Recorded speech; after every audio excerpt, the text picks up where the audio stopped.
Call of Duty was designed to make you become addicted. What started as a fun game all of your friends were playing soon became your every waking thought. You were just a kid and your parents got you your first Call of Duty for Christmas.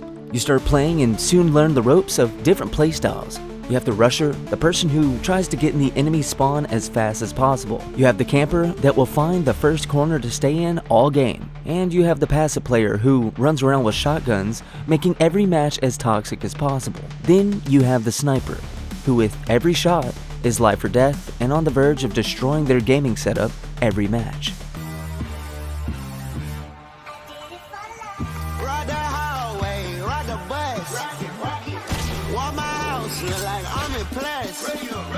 Walk in the strip, she gon' make you buzz. I do damage, and they can't stand it. Psycho bandit, like it's Marilyn Manson. Got the cash advancing, give the Sprite and enhance it. Pull the walk out the pantry, take a sip and I'm dancing. She might play like a pan beat, and she lit like a candle. Boot it up in the car seat, hold a nigga for ransom. Want her back, better call me. It's whatever I'm geek. Buying a punch at the party. That's where many of us came in. Growing up on YouTube, watching all my favorite creators making sniping montages. FAZE versus Optic, week on end, going head to head. FAZE illcams and best trick shots of all time. Then came along other sniping clans like SOAR, Bolt, and TSN. Millions of kids across the globe were in love. The amount of skill and precision these COD pros were putting out week after week in these sniper montages made us all want to become pro snipers someday. We started practicing 360s and weapon swaps. Many of us learned how to play claw on controller and invested in capture cards like the Dazzle and the Hauppauge HD. Call of Duty kept releasing new games every year and we were getting older. I remember a time when I had just turned 16 and all my friends were getting their license. I was still playing Call of Duty with this hope and dream that I would make it as a big YouTuber someday. I would say things like, "Man, where have you been? It's been a while." They would respond with, "I got my license and I've been hanging out with friends." Call of Duty isn't fun anymore. The thought that Call of Duty wasn't fun anymore was baffling to me. I was in too deep. By the time I was turning 18, my friends were going off to college. I had a mediocre job working at a pizza cafe and got a job as a promoter at a local nightclub, making just enough money to fund my lifestyle. Though I had a great social life, I would still come back to the game. Modern Warfare 2 was the game that turned boys into men, with enough foul language to get you expelled from school and the dopamine rush from the intense gameplay to keep you coming back for more. Shoot a gun, dog. Learn how to shoot a gun. You fucking riot shield. What else am I gonna do? Oh, riot shield. I'm gonna use riot shield. What do you want me to use? You tell me what you want to use. Tell me what to use, huh? Tell me what to use, huh? Many of us played this game for years after its release. They came out with Black Ops, and a new beast was awakened. They had new camos to grind for, new guns to play with. We didn't realize by this point, but we were addicted. Call of Duty had us, and we were hooked. It was at this time that I moved out of my parents' home and got a place with my girlfriend in the city. I would go to work, then come home and play Call of Duty all night long. When I was a kid, I could stay up all night, then say I was sick in the morning so I wouldn't have to go to school. I couldn't do that now that I had bills. I had to fuel the addiction somehow. I repeat these same habits for years until my girlfriend and I broke up. Without having someone to split the bills, I moved back into my parents' basement. By this time, Call of Duty 2019 had come out, and that feeling I had as a kid was back. This was the first game that I joined a competitive sniping team. Oh my god. Oh my god.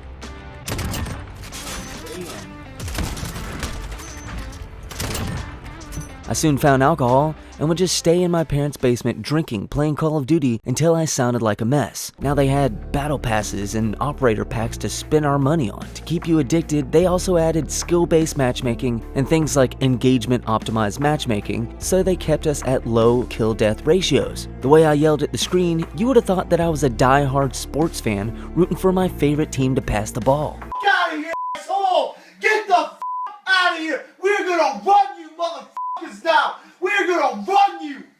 We're gonna run you, motherfuckers, now! Black Ops Cold War came out in 2020. With coronavirus going around and lockdown mandates, what a perfect time to release a new Call of Duty. Cold War brought improved movement and a new set of camos to grind for, new items in the shop, and new operators to buy skins for. The cycle of spending hundreds of dollars on a game continues year after year with every new release. 2021 brought Vanguard. Some thought this to be a failure of a game. In my opinion, it was a nice new touch, being able to shoot through objects in the map. This is when I started back on the YouTube grind. I had just moved into my own home and I started live streaming on Twitch, spending countless hours learning how to grow fast on Twitch and how to hit Twitch affiliate. I would spend hours streaming and posting my clips on YouTube, hoping that one of my videos would go viral. When they dropped Modern Warfare 2 2022, I was thinking it would be a remake of that classic game that got me hooked on Christmas Day in 2009. I was 26 at this point and I felt like I was 11 again. The joy of what could come with this new game. I invested in a PC setup and a 4K camera so I could have that top tier gaming experience like all my favorite YouTubers. I thought they would bring back the intervention or maybe the ACR. Trickshotting might be like how it was back in the day. All they did was release a game that took away the slide canceling movement we had all been spoiled with over the last few years and give us all new guns to level up. Don't forget the Battle Pass and the game being sold with a Vault Edition costing $100. The game felt hollow, but I still tried to make content. This was the game that I had my first video do well in. I got 26,000 views on a video of me acting like a bot. I thought to myself, wow, this is amazing. Modern Warfare 3 2023 was around the corner and all Call of Duty fans were hoping for a new COD that brought all movements and maps together. Well, they brought us a new COD, but it felt like a copy and paste of last year's game. But now we can slide cancel again. They released all Modern Warfare 2 2009 maps on a game called Modern Warfare 3. I was another year older, yet still chasing that dopamine rush I once felt as a kid. It's over, get off me. Oh, it's over, peek it.